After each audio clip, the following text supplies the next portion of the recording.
Footy Furnace, proudly presented by PointsBet's new Pull 'em for AFL. What's gambling really costing you?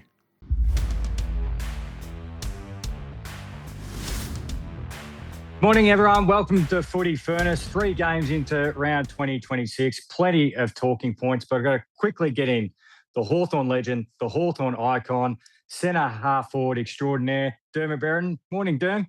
Hey, Jimmy. How you going, mate? Great. Should we make any snap reactions? This is the industry we live in. Some brilliant games of football. Carlton with a bad, Hawthorn, but some great footy being played already.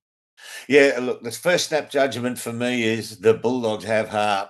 They were just awesome. You just felt like this is the premiership team. They know how to win from here. They're on their home deck. They've got this right now. It'll end up a Lions win.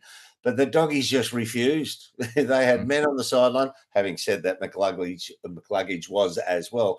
But the Dogs just refused to give in. It was an awesome. So the snap judgment for me straight up is the Doggies have heart. Loads of it. Zach Bailey, a bit of an incident that caught your eye?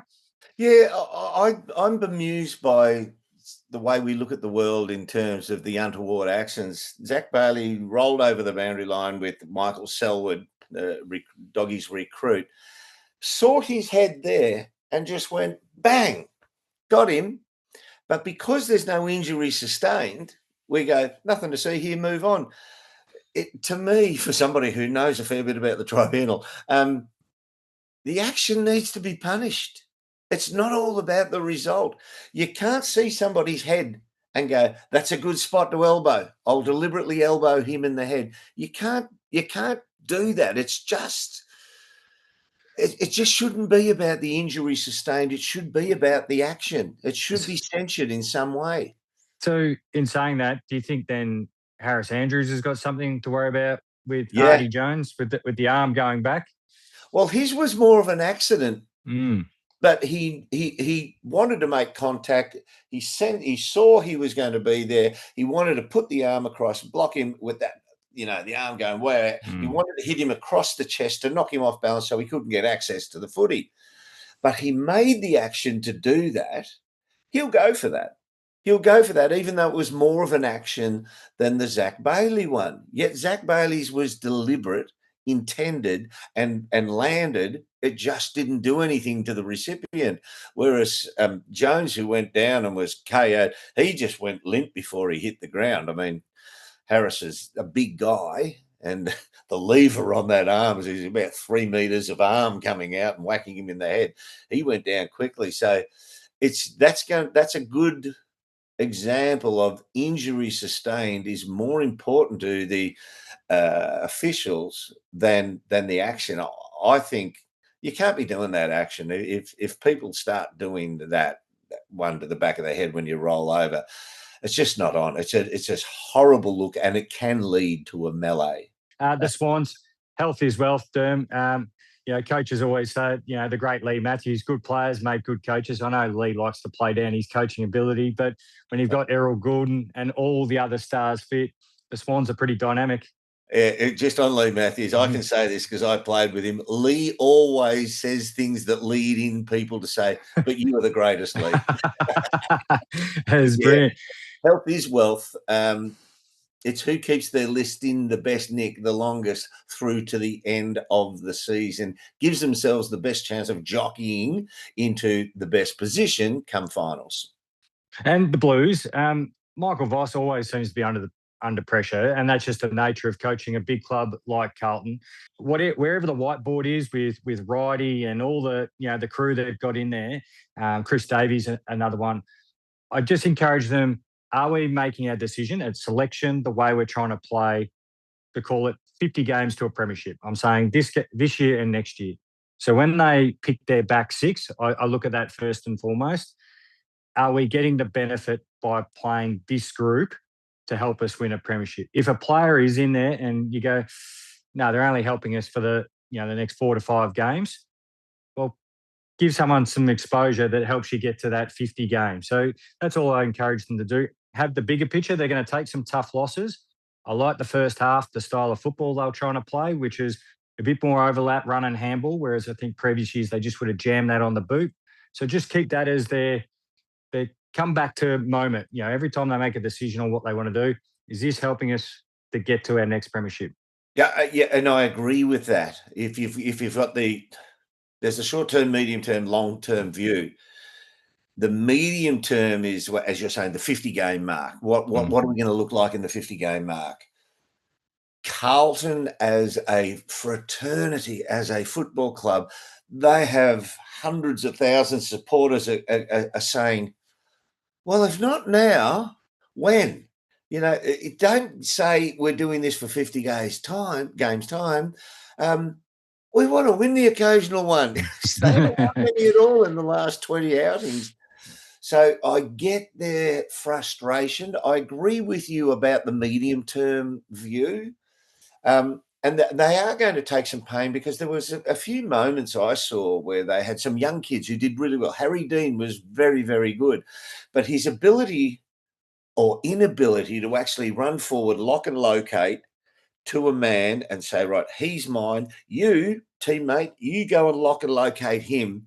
He didn't. He just ran, took position, and there were two free ones. So the ability to communicate, because of their junior status, in terms of he was the first gamer and played well, as I said, that isn't there at the moment. So they're going to take some punishment while they don't have senior citizen heads right around them, around the field. I mean, yeah, I just saw that as one of the components that they've got as an issue at the moment. They've added quite a number of players. Obviously, you mentioned Harry Dean and Jagger Smith, the two young lads through the draft, of course. Jagger Smith was last year's draft. You throw in Chesser, Ainsworth, Hayward, Florent. But I want to talk about some of the other boom recruits. There was one they were playing against. Charlie Curnow did his job second half. Christian Petrarca was breathtaking. Clayton Oliver was the Clayton Oliver monster of old. You can throw even for the Dogs, Connor Budrick did a good job for the Doggies. That kid was fantastic. Now, in the coming few hours, Jimmy, just to interject there, there are going to be people talk about those guys that you mentioned, the big ticket items. Connor Budrick was awesome, and he's going to drift into the background a bit, but his role in the Dogs' ability to use the ball coming forward was fantastic. Yeah, I couldn't agree anymore, Dermott. And you throw in Oscar Allen, who I felt like as the game rolled on, he started to feel more comfortable. Because remember, he's missed a ton of football as well, and getting adjusted to the lines, the way they move the footy. But I think for me, Derm, you can disagree with me if you want. The fight for the gold medalist for best performance for recruit new club was the two Melbourne boys, Petrarca and Oliver. What did you like out of those two games?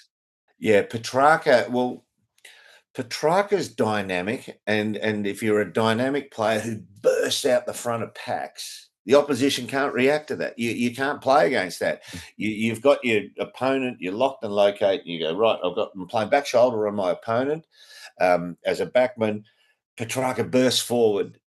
Where do you go from there? Does he swivel and go that behind you? Where do you do? Keep front position? Do you keep buffeting him forward? Does he lead up on you? You can't defend a Petrarca. Clary was fantastic. He found plenty of the footy, and he kicked a lovely goal on the left from a stoppage, but he still kicks it forward, which is they just needed somebody to take up the role and actually win the ball at the source. So he did what was required, and he was very, very good. But Petrarca was unstoppable the way he burst forward out of tackles, burst open opposition players trying to tackle him. I thought he was extraordinary.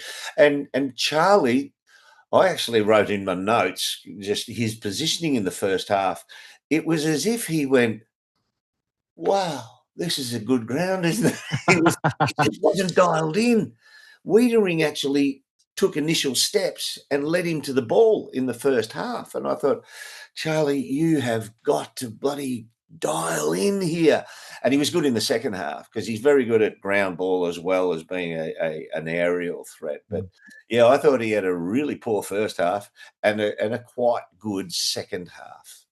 Yeah, the thing that stood out for me the most, Christian Petrarca, was his ball use. I don't think I've seen him kick the ball across a game as well as that. He's hitting lasers. He was taking the pressure off it. I think he went at 87%. But I think the difference being is he was able to get himself out into space. And, as they say, get his shoulders facing goal.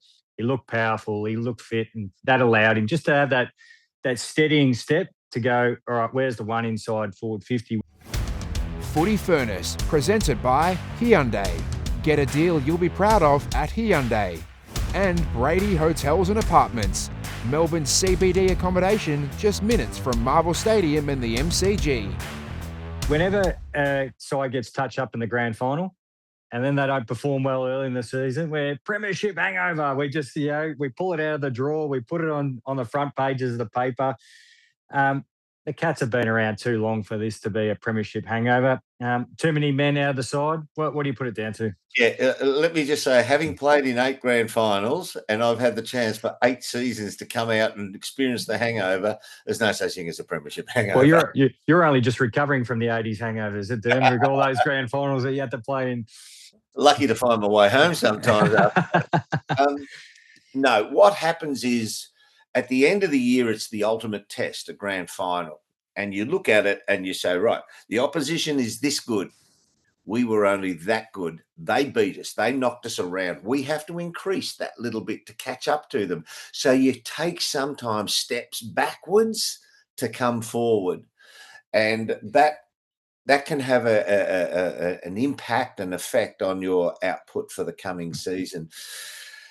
The Cats, everybody's got every makeup of every team in the comp, every type of makeup.